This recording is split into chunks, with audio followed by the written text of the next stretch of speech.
कोल्हे साहेबांनी आपल्या भावना इथं व्यक्त केलेल्या आहेत. मला अत्यंत विनम्रपणे हे सांगायचं आहे की शेवटी सगळ्या राजकीय पक्षाचे लोक आता आपण एका व्यासपीठावर येण्याचं मान्य केलेलं आहे आणि आपण आलेलो आहे.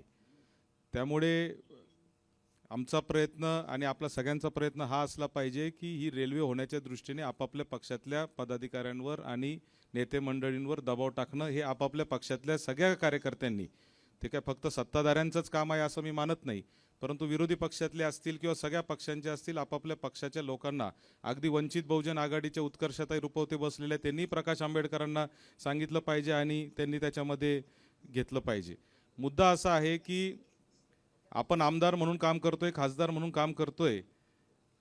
आमदारांना आणि खासदारांना देखील किती ॲक्सेस हा असतो हा देखील एक फार मोठा विषय असतो. म्हणजे आपल्याला असं लोकांचा भ्रम नको व्हायला की बुवा शिवसेनेचा म्हणजे शिंदे गटाचा खासदार आहे म्हणजे त्याचं लगेच एकनाथ शिंदे सहीच करतात किंवा असं काही लगेच मानण्याचं काही कारण नाही आहे. प्रत्येक गोष्टीला पाठपुरावा करावा लागतो आणि तो पाठपुरावा करण्यासाठी आपण सगळ्यांनी एकत्र आलं पाहिजे, या प्रवाहामध्ये एकत्र आलं पाहिजे आणि जो या प्रवाहात येणार नाही तो आपोआप बाहेर फेकला जाणार आहे.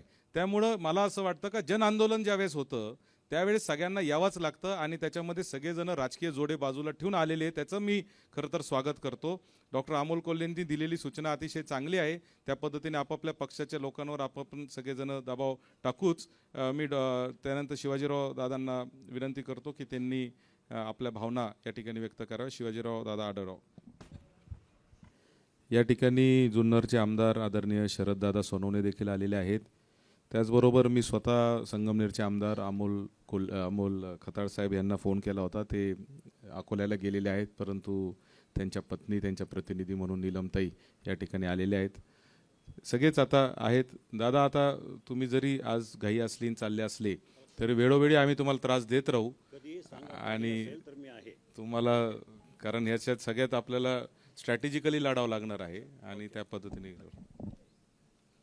सोडून या ठिकाणी शरददादा तुम्ही येण्याच्या आधी डॉक्टर अमोल कोल्हेंनी देखील ऑनलाईन ते आले होते बैठकीमध्ये. ते पुण्याला मुंबईला पक्षाच्या बैठकीला गेलेले असल्यामुळे, आणि शिवाजीराव दादा देखील या ठिकाणी आता बोलून गेलेले आहेत. आता ज्या GMRTचं कारण सांगितलं मी त्या दिवशीच डॉक्टर अजित नवलेंना त्यांना सांगितलं सिन्नरमध्ये, बरं का राजाभाऊ, बुलेट ट्रेन जी चालली ना अहमदाबादवरून मुंबईला, ती जमिनीच्या किती खाली आहे माहिती आहे का? 100 मीटर खाली आहे. म्हणजे काही ठिकाणी ती जमिनीच्या वर पण आहे उड्डाण पुलासारखी, पण काही ठिकाणी ती खाली जिथं जाते ती 100, 80, 90, 100 मीटरपर्यंत खाली गेलेली आहे. म्हणजे टेक्नॉलॉजी कुठं गेलेली आहे. त्याच्यामुळे GMRTचं कारण जे सांगितलं जातं, आता 100 मीटर खाली तर कोणतीच फ्रिक्वेन्सी काही वेव्हन काहीच काम करू शकत नाही. त्याच्यामुळं जर मार्ग काढायचा जर असेल तर सरकार मार्ग काढू शकतं. आणि एका गोष्टीच्या बाबतीत मला अत्यंत शिवाजीराव दादांचं पटलेलं आहे की, कारण मी स्वतः वैष्णव साहेबांना, अश्विन वैष्णव जे रेल्वे मंत्री, त्यांना 2-3 वेळा भेटलो. ते इतके ठाम आहेत आणि ते मूळचे पूर्वाश्रमीचे अधिकारी आहेत, IAS रिटायर्ड अधिकारी ते.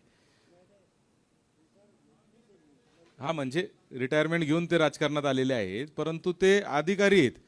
आता ते अधिकाऱ्याच्याच अँगलनी त्यांचं काम चाललेलं आहे. ते ऐकून घेण्याच्या मनस्थितीतच नसतात. परवा थोरात साहेब पण त्यांना भेटून आले. त्यांनी साहेबांना सांगितलं पहिले ते ईमेल बंद करा म्हणले, तुम्ही ईमेल करताय ना म्हणले, कारण त्यांचे सगळे ईमेलचे बॉक्सच आपले बंद पडले, आपण जेवढे ईमेल पाठवले त्यांनी. आणि रेल्वेचं मंत्रालय ठप्प झालं 8 दिवस. त्यांना ते सगळे जवळजवळ 30-35 हजार ईमेल गेले, ते डिलीट करण्यात त्यांना इतका वेळ गेला. तर मुद्दा असा आहे की त्यांना जर समजून सांगायचं असेल तर पंतप्रधानांपर्यंतच जावं लागणार आहे, त्याच्याशिवाय हे शक्य नाही.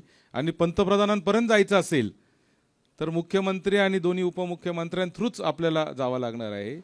जी बैठक आम्ही 1 वर्षभरापूर्वी घेतली होती त्याच्यातही सगळ्या लोकप्रतिनिधींना बोलवलं होतं. त्याच्यातही शरददादा, राजाभाऊ सगळे आले होते. अधिवेशनाच्या वेळेस मुंबईला विधान भवनात मी घेतली होती. त्याच्यात कोकटे साहेब त्यावेळेस मंत्री होते आणि त्यांनी आम्हाला शब्द दिला होता का अजितदादांना घेऊन आपण तिथे जाऊ, पण ते पुढं काही झालं नाही. तर माझी विनंती आहे की आता आपल्याला तोच पहिला प्रयत्न केला पाहिजे की पहिलं शिष्टमंडळ जे आहे ते लोकांचं गेलं पाहिजे.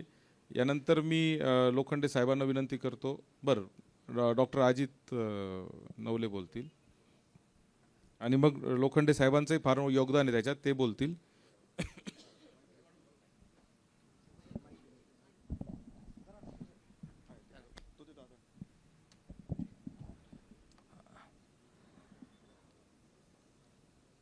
सर्वप्रथम सत्यजित दादांचं आपल्या सर्वांच्या वतीनं आभार व्यक्त करतो. त्यांना आम्ही आग्रह धरला होता की तुम्हीच पुढाकार घ्या आणि कोऑर्डिनेट करा, कारण सगळे लोकप्रतिनिधी, विरोधक, सत्ताधारी सगळे एकत्र आल्याशिवाय आपला हा लढा आपल्याला यशस्वी करता येणार नाही. आणि तुम्ही ज्या सॉफ्टली बोलता त्या पद्धतीने सगळ्यांना एकत्र आणणं तुमच्या कार्यपद्धतीमुळे शक्य आहे. त्यामुळे त्यांनी पुढाकार घेतला, त्याबद्दल त्यांचं आपल्या सर्वांच्या वतीनं, आपण जे जमलो त्यांच्या सगळ्यांच्या वतीने मी त्यांचा आभार व्यक्त करतो. माझ्याबरोबर कोऑर्डिनेशनसाठी मला अजय फटांगरे हे माझे मित्र आहेत, त्यांची मदत झाली, त्यांचंही आभार व्यक्त करतो. आमच्या सगळ्यांच्या विनंतीला मान देऊन अनेक मान्यवर इथे आलेले आहेत. आढळराव पाटील खूप चांगलं बोलून आत्ता एवढ्यात गेलेले आहेत. सदाशिवराव लोखंडे इथे आहेत, सत्यशील शेरकर साहेब आहेत, आमचे खासदार राजाभाऊ वाजे साहेब आहेत, अमोल कोल्हे साहेबांनी आपल्याला संबोधित केलेलं आहे, खताळ मॅडम आलेले आहेत, उत्कर्षताई आलेले आहेत. सगळ्यांचीच नावं खरं तर घेणं अपेक्षित आहे. अनेक मान्यवर आलेले आहेत, शरद दादा पण आलेले आहेत, त्यांच्याशी मी काल त्यांच्याशिवाय हे काय होणार नाही आहे, त्यामुळे ते या ठिकाणी आलेले आहेत. सर्वांचा आभार व्यक्त करतो. आणखीनही काही लोक येत आहेत. खासदार वाकचौरे साहेबांचा फोन आला आहे आणि ते ऑन द वे आहेत, ते थोड्याच वेळात पोहोचतील. आमच्या अकोले विधानसभा मतदारसंघाचे आमदार डॉक्टर लहामटे हे ऑन द वे आहेत, त्यांचा निरोप आहे आणि ते येतील. सर्वांचा आभार. मी जरा मध्येच यासाठी उभं राहिलो की आपल्या सगळ्या चर्चेला काही एक लाईनअप करावं आणि थोडंसं काही निर्णयाच्या पातळीवर जाण्याचा प्रयत्न व्हावा, यासाठी मी हस्तक्षेप करण्यासाठी उभा राहिलेलो आहे. सत्यजित तांबेदादांनी आपल्याला साधारण भूमिका सांगितलेली आहे आणि हा प्रश्न काय आहे याच्याबद्दल आढळराव पाटील खूप चांगलं बोललेले आहेत. सिन्नरचे आमचे मित्र आलेत, परवा दिवशी आम्ही गेलो होतो, ते सगळे आलेले आहेत. अकोल्याची आपली सगळी टीम आलेली, ज्यांनी आंदोलन केलं ते सगळे आलेले आहेत. आंबेगावचे मला वाटतं ती जी टीम आहे आंदोलनाची ती सगळी आलेली आहे. दोन गोष्टींबाबत मला आपल्याला आग्रह धरायचा आहे. दादा, दोन मार्गाने आपल्याला जावं लागेल. एक अर्थातच संवाद राज्यकर्त्यांबरोबर आपल्याला करावा लागेल आणि संवादाच्या माध्यमातून आपलं म्हणणं हे प्रॉपर चॅनलनी, इथे शत्रुभाव न ठेवता, सरकार आपलं दुश्मन आहे आणि आपण काहीतरी त्यांचे विरोधक आहोत आणि मग याला काहीतरी आता राजकीय अँगल आपल्याला द्यायचा आहे, असा भाव न ठेवता एक भातृभावी अशा प्रकारचा संवाद हा सरकारबरोबर आपल्याला प्रश्न सोडवायचा असेल तर ठेवावा लागेल. नंबर एक. नंबर दोन, याच्यामध्ये की रोल जर कोणाचा आहे असं जर आपल्या सगळ्यांचं एकमत त्याच्याबद्दल होईल तर ते आहे की देवेंद्र फडणवीस साहेब जे राज्याचे मुख्यमंत्री आहेत, त्यांना जोपर्यंत ही गोष्ट पटत नाही आणि ते जोपर्यंत याच्यासाठी लीड घेऊन कन्व्हिन्स होत नाही तोपर्यंत आपल्याला पुढचा टप्पा ओलांडता येणार नाही. त्यामुळे आपल्या सगळ्यांना त्यांना कन्व्हिन्स करावं लागेल संवादाच्या पातळीवर, असं मला नम्रपणाने वाटतं. यासाठी सर्व विरोधक, सत्ताधारी हे जे आपलं नेतृत्व करणारे आहेत त्या सगळ्यांचं नेतृत्व आपल्याला लागेल आणि त्यांचं प्रयत्न हे त्या संवादाच्या पातळीवर आपल्याला लागतील. एकदा मुख्यमंत्री साहेब कन्व्हिन्स झाले की मग रेल्वे मंत्री आहेत, दिल्लीत जाऊन बाकी सगळं बोलणं, त्या प्रक्रिया आपल्याला चॅनलाइज करता येतील. त्यामुळे त्यासाठी पुढाकार घेण्याची आवश्यकता आहे. ते कन्व्हिन्स व्हावेत यासाठी जनतेची मागणी आहे हे अचूकपणाने पुढे यावं लागेल. केवळ इथे एवढे बसलेले आपण आहोत आणि आमदार खासदार मांडतायत तेवढ्यावर ते कन्व्हिन्स होतील असं मला अनुभवाच्या अंती वाटत नाही. काही अनुभव आंदोलनांचे आमचे आहेत आणि त्यामुळे जोपर्यंत जनतेचा रेटा जोपर्यंत दादा तयार होत नाही तोपर्यंत सत्ताधारी या प्रोजेक्टबाबत पुनर्विचार करणार नाहीत. मग तो रेटा कधी तयार करायचा? तुम्ही म्हणाल आपण अगोदर बोलून बघू मग करू, तसं होत नसतंय. अनुभव अनेक आपल्या सगळ्यांना लढ्याचे आहेत.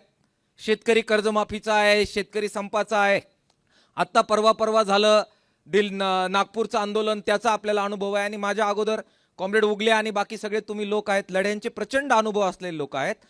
लढाई आणि संवाद हा साथ करावा लागतो, एकाच वेळी करावा लागतो. एकानंतर दुसरं असं काही नसतंय. आणि म्हणून माझं कॉन्क्रीट प्रपोजल असं आहे की लढ्याची तयारी आपल्याला लगेच करावी लागेल. लढ्यासाठी 2 गोष्टी आपल्याला लागतात. एक, मागण्यांच्या बद्दल आपल्याला एकमत करावं लागेल. मागण्यांच्या बद्दल एकमत केल्याशिवाय एकजूट आकाराला येणार नाही. मागण्यांमध्ये फार फरक नाही आहे आपल्या, एक 19-20चा फक्त फरक आहे आणि तो आपल्याला एकत्र बसून नक्कीच सॉल्व्ह करण्याच्या बाबतीत नक्कीच शक्य आहे. कुठे फरक आहे? आत्ता जो प्रोजेक्ट आहे, जो नाशिक पुणे हायवे आहे, जो रद्द केला गेला आणि ज्याचा उल्लेख आत्ता केला, जो one of the best proposal होतं असं नीती आयोगाने मान्य केलं, तो जो प्रपोजल आहे, तो जो प्रकल्प अहवाल आहे, त्याच्याबद्दल आपलं जवळजवळ 80-90% एकमत आहे की त्या मार्गाने तो जावा. डिस्प्यूट फक्त 2 ठिकाणी आहेत आणि ते मिटवण्याजोगे आहेत. आम्ही अकोलेकर फक्त एवढंच म्हणतोय की तुमचं बरोबर चाललंय, तुमचं सगळ्यांचं व्हावं, तुमच्या बरोबर जरा आमचाही विचार करा. आणि त्यासाठी फक्त एक स्टेशन, जो मूळ प्रोजेक्ट होता त्याच्यामध्ये देवठाण हे स्टेशन होतं, ते स्टेशन मूळ प्रोजेक्टमध्ये जो होतं, ज्याचा नकाशा आपल्याकडे इथे अवेलेबल आहे आणि दोडीपर्यंत, चासपर्यंत राजाभाऊ, तो सगळा स्टेशन आलेलं होतं. दोडीला एक होतं, चासला एक होतं. तिथनं अत्यंत जवळ 10 किलोमीटरचं सुद्धा अंतर नाही, देवठाण आहे, तिथे एक स्टेशन होतं. आणि ते झालं सत्यजित दादा की परत संगमनेरमध्ये एंट्री होती आणि मग पुढचा रूट ॲज इट इज होता. मी काल जरा असं ऐकलं की बा आम्हाला काहीतरी बोगद्यातून न्यायचंय, काहीतरी पर्यटन करत न्यायचंय. आमची अशी काही मागणी नाही आहे. मागणी सोपी आहे, बिलकुल काही ट्रस्टेड नाही आहे. अगोदर हे स्टेशन होतं, तेवढं एक स्टेशन ह्या मंजूर झालेल्या याच्यामध्ये असावं, जेणेकरून आमचा जो भाग मागे राहिलेला आहे आणि तुमचे सगळे नातेसंबंध आहेत, तुम्हालाही फायदा होईल. आमच्या अकोल्याला येता येईल राजाभाऊ, तुम्ही येतात सगळ्या गोष्टींमध्ये. आणि सत्यजित दादांचंही काही त्याला विरोध असायचं काही कारण नाही आहे. लोखंडे साहेब, तुम्ही सगळे आपलेच आहात, त्यामुळे तो एक मागणीमध्ये आमचा ॲडिशन व्हावं, ही एक आमची मागणी खताळताई त्याच्यामध्ये असणार आहे. दुसरा मुद्दा अर्थातच कोल्हे साहेबांनी आत्ता मांडला, तर त्या प्रोजेक्टमध्ये तो बदल आपल्याला करावा लागेल. तो आहे GMRTच्या संदर्भामध्ये थोडाफार बदल, कदाचित 5-2 किलोमीटर इकडे इकडे करणं असेल, टनेल असेल, काही बाकी कव्हर करणं असेल, तो टेक्निकल मुद्दा आहे. त्याच्यामुळे मागणीच्या पातळीवर एकमत आहे. देवठाणसह नाशिक पुणे रेल्वे मार्ग झाला पाहिजे आणि पहिली जी काही अलाइनमेंट होती देवठाणसह ती मान्य झाली पाहिजे. याच्यावर मला वाटतं आपण सगळ्यांनी संमती द्यावी. ही मागणी मान्य असेल, आमचं देवठाणकरांचं म्हणणं, तर एकदा टाळ्या वाजून आपण स्वागत या मागणीच्या संमतीसाठी आपण करावं, ही विनंती मी आपल्याला करतो. मागण्यांच्या क्लिअर आहे. एकदा परत मी आपल्या सगळ्यांचा आभार तुमच्या वतीने व्यक्त करतो. हा म्हणजे आता हा विषय संपला की या मागणीसह आपण पुढे एकत्र लढणार आहोत, हा क्लिअर आपण केलेला आहे. आता मी खूप वेळा अभिनंदन करायला तयार आहे. आता परत एकदा त्यांनी क्लिअर केल्याबद्दल एकदा जोरात टाळ्या आपण सगळ्यांनी वाजवूया. मित्रांनो, आता एकच वाक्य बोलून मी खाली बसणार, ते म्हणजे लढा काय केला पाहिजे. लढा करण्यापूर्वी लढ्याची तयारी दादा आपल्याला करावी लागते. आणि म्हणून त्यांच्याबरोबर मी जी चर्चा केलेली होती त्याच्यामध्ये एकाच वेळी सगळ्यांनी, सत्ताधारी आणि विरोधक, सगळ्यांनी एकत्र येत आपण आपल्या मागणीसाठी रस्त्यावर उतरावं लागेल. आम्ही चाकण चक्का जामची जरा आम्ही विचार करत होतो. चाकण का, तर आपल्या सगळ्यांना माहिती आहे की आपण सगळेजण जे पुण्याला जात आहेत ते चाकणला वैतागल्याशिवाय पुढे जात नाही. प्रचंड ट्रॅफिक जाम असतं आणि लॉक होऊन जातो. सर्वसामान्य लोकांचा कानोसा घ्या, चाकण म्हटलं की अंगावर काटा येतो. चाकण जामच्या बद्दल आम्ही अकोलेकरांनी जरा विनंती केलेली होती. चाकणला जर जाम केलं सगळ्यांनी ताकद लावून, तर सरकारला आपल्याबरोबर बोलावंच लागेल. ते बेमुदत असलं पाहिजे असं माझं मत आहे. तुम्ही जर प्रातिनिधिक आंदोलनं केले, आता मला वाटतं आढळराव साहेब पण बोलले की आपण 2 तास रस्त्यावर जाऊ, नमस्कार करू, फोटो काढू, सगळीकडे येतील, पेपरला बातम्या, सरकार म्हणेल ठीक आहे 2 तासामध्ये हे घरी जातील, नंतर यांना परत एकत्र यायला 10 वर्ष लागतील. प्रातिनिधिक आंदोलनाने हा लढा यशस्वी होणार नाही, हे आपल्या अनुभवांती मी आपल्याला सांगतो. केसे, जेल, तुरुंग, लाठ्या काठ्या, इतिहास साक्षीला राहणारे आणि तुमचे फोटो, तुम्हाला मी सांगतो तुमच्या त्यागाबद्दल अभिमानानं पुढच्या पिढ्या मिरवतील असा निर्णायक लढा हा असणार आहे.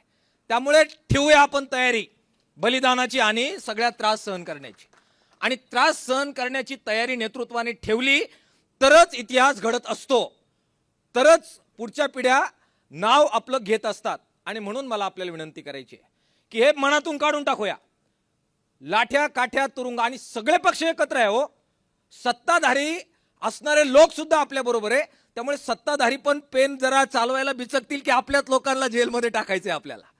त्यामुळे एकजूट पक्की करू, सत्ताधाऱ्यांसहित सगळं नेतृत्व करू आणि लढा असा करू की सरकारला बोलावं लागेल, मागणी मान्य करावी लागेल, त्यांना बाध्य करावं लागेल. शत्रुभावाचा लढा नाहीये, राजकीय लढा नाहीये.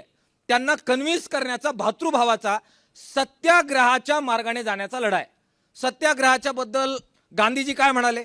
ते असं म्हणाले की इंग्रजांच्या विरोधात लढत होते ते, तरी म्हणाले की मी आत्मक्लेश करून घेईल आणि माझ्या आत्मक्लेशामुळे भातृभावातून सरकारला असं वाटेल की मी काय म्हणतोय ते ऐकलं पाहिजे. देवेंद्र फडणवीस साहेबांशी शत्रुभाव नाही, भातृभावाने त्यांना समजून सांगायचंय की आम्ही आत्मक्लेश करून घेतोय, रस्त्यावर बसतोय, आमचं ऐका, कारण तुम्ही राज्याचं प्रतिनिधी आहात.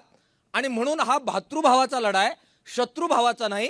सत्ताधाऱ्यांना बरोबर घेत आपल्याला तो केला पाहिजे, पण तो प्रतिकात्मक असल्यानंतर फक्त राजकारण होईल, लढा यशस्वी होणार नाही.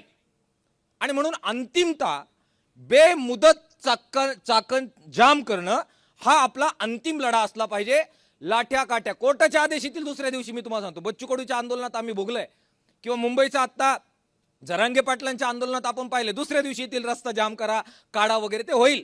1,500 पोलीस तैनात केलेले होते बच्चू कडूच्या आंदोलनात. आम्ही सगळे होतो, राजू शेट्टी वगैरे, विड्रॉ करण्यासाठी. आम्ही म्हटलं सगळ्या जेलमध्ये आम्ही येतो, तुमच्या जेलची संख्या सांगा, आम्ही शेतकऱ्यांची संख्या सांगतो आणि होऊन जाऊ द्या. मग चर्चा झाली सत्यजित तांबे साहेब. हे भातृभावाचा लढा सुद्धा शेवटी निकराचाच करावा लागतो. आणि म्हणून मला आपल्याला विनंती आहे की त्याच्याबद्दल अंतिम विचार केला पाहिजे. त्या चाकण जामची तयारी करण्यासाठी 2 गोष्टी केल्या पाहिजे. एक म्हणजे आपण एक जबरदस्त व्हेकल मार्च काढू शकतोय का याचा विचार करा. आम्ही म्हणतोय तेच करा असं नाही, पण व्हेकल मार्च सिन्नर पासून आपण निघू, सगळे खासदार राहतील, सगळे आमदार राहतील, तुम्ही नेतृत्व करा, आम्ही मागे उभे राहू. सत्यजित दादा बरोबर म्हणाले की तुम्ही सगळे सांगा, आम्ही ऐकू. आपण पळायला तयार आहे, अजून आपण पळू शकतोय, धावू शकतोय, तयारी आपण करू. हे सगळे नेते मंडळी पुढे राहतील आणि हजारो लोक हे निघतील तिथनं. व्हेकल मार्च, मोटरसायकली असतील, गाड्या असतील, टेम्पो असतील, ट्रक असतील, आणि सिन्नर पासून निघूया. राजगुरू देशाचं दैवत आहे आणि इकडे छत्रपती शिवाजी महाराजांची पुण्यभूमी आहे, तर त्यांना अभिवादन करण्यासाठी हजारो गाड्या तिथनं निघू रस्त्याने, आणि सगळे शहरं घेत, वातावरण निर्मिती करत हजारोचा व्हेकल मार्च जर आपण सिन्नरवरून सुरू केला राजगुरू नगरपर्यंत, वातावरण निर्मिती आणि जनतेला आपल्या बरोबर जोडून घेणं. सगळे नेते निघालेत, आमदार निघालेत, खासदार निघालेत, विरोधक निघालेत, सगळे लोक निघालेत, सगळ्या कृती समित्या निघाल्यात. माहोल काय तयार होईल बघा. आणि तिथे कोणाला अडवण्याचं, कोणाला शिव्या देण्याचं, कोणाला विरोधात बोलण्याचं मुद्दा नाहीये. आम्ही निघालोय, आमचं ऐका, हे सरकारला सांगायचं आहे. तो माहोलच इतका प्रचंड चांगला होईल की जेणेकरून सरकारला वाटेल की अरे यांच्याशी बोललं पाहिजे, हे दुश्मन नाहीये. आणि त्यातून एक टप्पा आपला लढ्याचा पुढे जाईल. दुसरा टप्पा तेवढ्यात नाही झालं तर दादा जसं म्हणाले सत्यजित तांबे साहेब की मग एकदा ट्रायल घेऊ चाकण जामची. सगळा समृद्धी तिथे रास्ता रोको, संगमनेरला रास्ता रोको, सिन्नरला रास्ता रोको, मंचरला रास्ता रोको, आळेफाट्याला रास्ता रोको. एकदा प्रत्येक लोकप्रतिनिधींनी आपली आपली ताकद लावून त्या मतदारसंघामध्ये लोकांना उतरवणं आणि या लढ्यासाठी एक ट्रायल घेणं. आणि मग ते यशस्वी झालं, त्याच्यातही नाही ऐकलं, तर मग मात्र आरपारचा लढा. मग काय होऊ द्या, कोर्टाचे आदेश येतील, बाकी काय होतील, किंमत मोजू दादा. हे इतिहास एकदाच घडतो आणि इतिहास ज्यावेळेस घडवायचा असतो त्यावेळी पणाला लावावं लागतं. हे लपून छपून अंग वाचून कातडी बचाव लढे यशस्वी होत नाही. मग मात्र चाकण जाम आणि मग हुक और कुक ते झाल्याशिवाय हटायचं नाही. जेल, तुरुंग, लाठ्या काठ्या, ती शेवटची लढाई. असा एक प्रपोजल मी आपल्या पुढे ठेवतोय. विचार करा. पण आपण असं करू शकलो, मागण्यांवर एक होते, जनता एकवटलेली आहे आणि हे निर्णायक लढे जे असतात ना ते इतिहासाला टर्न देणारे असतात, तर त्याचे तुम्ही सगळे साक्षीदार होणार आहात. मी प्रपोजल आपल्या पुढे ठेवलंय, आपण सर्वांनी यावर विचार करावा ही विनंती मी आपल्याला करतो. धन्यवाद. लाल सलाम. जे काही बदललेला प्रवास आहे तो मूळ सर्वेनुसार व्हावा, पहिल्या सर्वेनुसार व्हावा, या मागणीसाठी ही विचार मंथन बैठक होते. त्यानिमित्तानं उपस्थित आदरणीय खासदार भाऊसाहेबजी वागचौरे, त्याचबरोबर सर्वच उपस्थित आमदार महोदय, माजी आमदार, माजी खासदार, सर्व नेते मंडळी, आमदार सत्यजितजी तांबे साहेबांनी ही बैठक घडून यावी यासाठी पुढाकार घेतला आणि सगळेच त्या बैठकीसाठी ऑलरेडी तयारच होते. मध्ये एक आंदोलन झालं, आता पुढं काय करायचं. पण ह्या सगळ्या मधल्या काळात किंवा खासदार साहेबांची मी आता बोललो, मध्ये पण अकोल्यात काल एक बैठक झाली. डॉक्टर अजित नवले विनयजी सगळेच उपस्थित, महेशराव होते. तर आदरणीय मुख्यमंत्री देवेंद्रजी फडणवीस साहेबांना भेटल्याशिवाय यात काही गत्यंतर नाहीये. हा सगळ्याचा मेळ आहे. कारण ऑलरेडी ह्या रेल्वे मार्गाला बजेट प्रोव्हिजन झालेली आहे. रेल्वे मार्ग रेल्वे मंत्र्यांनी डिक्लेअर केलाय आणि आता जर बदल करायचा तर महाराष्ट्रातून आपला पाठपुरावा करण्यासाठी जसे खासदार केंद्रात पाठपुरावा करणार आहेत, पण त्याआधी आपल्याला सगळ्यांना देवेंद्रजी फडणवीस साहेबांना, मुख्यमंत्र्यांना भेटणं गरजेचं आहे. बाकी उपमुख्यमंत्री अजितदादा पवार साहेब, आदरणीय एकनाथ शिंदे साहेब, या सगळ्यांना आपण भेटू. मी जास्तीचं बोलत नाही, पण लवकरात लवकर. सत्यजित दादा, आता तुम्हाला देवेंद्रजींबरोबर तुमचे चांगले संबंध आहेत हे सिद्ध करायची वेळ आली. आणि आम्ही पण तुमच्या बरोबर आहेत. म्हणजे चांगलं काय, देवेंद्रजींच्या जवळची पण माणसं इथे आहेत, अजितदादांच्या जवळची पण माणसं इथे आहेत आणि एकनाथ शिंदे साहेबांच्या जवळची पण माणसं इथे आहेत. आता बिघडतंय कुठं. तर मला वाटतं जनतेला वेठीस न धरता आंदोलन करा. गाड्या काय तुम्ही मंत्र्यांच्या नाही अडवत. गाड्या ह्या सामान्य जनतेच्या आपण अडवतो, रस्ता बंद करतो. तर तो पर्याय ठीक आहे ना. आंदोलन लोकशाही मार्गाने आपल्याला आंदोलन करायचंय, पण त्याआधी आपण लवकरात लवकर, मला वाटतं नवीन वर्षाचा मुहूर्त न पाहता ह्या 2025 मध्येच 2 दिवसातच आपण असं करूया. शरददादा, तुमचे पण सगळ्यांशी चांगले संबंध आहेत. तर मग त्यामुळं सगळेजण आपण मिळून ह्या मायबाप जनतेला शब्द देऊ, ह्या सगळ्या आलेल्या कार्यकर्त्यांना, की वर्षाअखेरीच्या आत आपण देवेंद्रजींना भेटू आणि हा रेट्याना प्रश्न मांडू आणि 100% हा प्रश्न सुटेल असा आशावाद व्यक्त करतो आणि थांबतो. आणि त्याच्याबरोबर जाताना आमचा अजून एक प्रश्न आहे. शहापूर, अकोले, संगमनेर, शिर्डी ह्या रेल मार्गाची पण आम्ही मागणी केलेली आहे. हा, घोटी, अकोले, आता घाटाखालून नाही यायचं, आता घाटाच्या वरून यायचं. कारण घोटी, अकोले, संगमनेर, शिर्डी ह्या रेल्वे मार्गाची मागणी आहे. तर तुम्ही आमचे बांधभाऊ आहेत, त्यामुळं तुम्ही सगळेजण मदत करा. सत्यजित, तुम्ही पण बांधभाऊ आहेत आमचे, आहे की नाही? बांधभाऊ म्हणजे शेजारी. तुम्ही पण जुन्नरवाले बांधभाऊ आहेत, त्यामुळं तुम्ही आणि ताई, तुम्ही सगळेजण आम्हाला मदत कराल. शिन्नरकर पण मदत कराल ही अपेक्षा व्यक्त करतो आणि धन्यवाद.